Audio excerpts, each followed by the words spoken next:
ഇന്ന് ന്യൂറോളജിസ്റ്റുകൾ ഇതിനെക്കുറിച്ച് ധാരാളം ഗവേഷണം നടത്തിയിട്ടുണ്ട്. നിങ്ങളുടെ തലച്ചോറിലെ 14 വ്യത്യസ്ത പോയിന്റുകളിലാണ് നിങ്ങളിപ്പോൾ എന്നെ കാണുന്നത്. എന്തുകൊണ്ടാണ് എല്ലാവർക്കും തങ്ങളുടെ നേരെ വരുന്ന ഒരു ഫുട്ബോളിനെ ഒരുപോലെ മുൻകൂട്ടി കാണാൻ കഴിയാത്തത്? എന്തുകൊണ്ടാണ് ലയണൽ മെസ്സിക്ക് മുന്നിൽ മറ്റുള്ളവർ ഒന്നുമല്ലാതായി പോകുന്നത്? അത് മറ്റൊന്നും കൊണ്ടല്ല.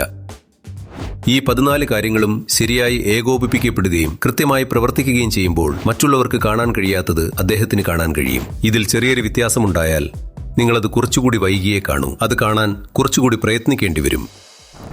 കാരണം ആളുകൾ കരുതുന്നതുപോലെ കാഴ്ച എന്നത് ഒരു ക്യാമറ പ്രവർത്തിക്കുന്നത് പോലെ ലളിതമല്ല.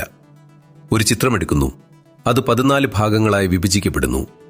ഒരു വശത്ത് നിറം കാണുന്നു, മറ്റൊരു വശത്ത് അതിൻ്റെ രൂപം കാണുന്നു, വേറൊരു വശത്ത് അതിൻ്റെ ഘടന കാണുന്നു.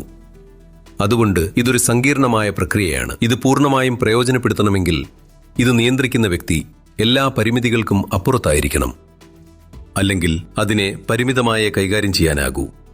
നിങ്ങൾ ഉപയോഗിക്കേണ്ട ഒരു ഉപകരണം അതിൻ്റെ സ്വന്തം ഇഷ്ടപ്രകാരം പ്രവർത്തിച്ചാൽ, നിങ്ങളെ അനുസരിക്കാതിരുന്നാൽ അത് പ്രശ്നമാണ്. അത് മെസ്സിയല്ല, മെസ്സാണ്.